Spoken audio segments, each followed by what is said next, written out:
తదుపరి చనిపోయిన తర్వాత అసలైన జీవితం ప్రారంభించబడుతుంది.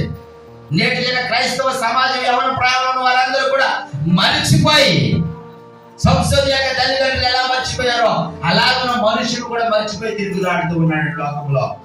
తన ఇష్టానుసారమైనటువంటి జీవితాన్ని జీవిస్తూ తన ఇష్టం వచ్చినట్టుగా బ్రతుకుతున్నాడు. పిల్లలు మర్చిపోయారు, తల్లిదండ్రులు కూడా మర్చిపోతూ ఉన్నారు. ఇక అనుమతులు పిల్లరా ఎందుకు మర్చిపోతున్నారు చెప్పండిరా? తల్లిదండ్రులకు అవగాహన లేక.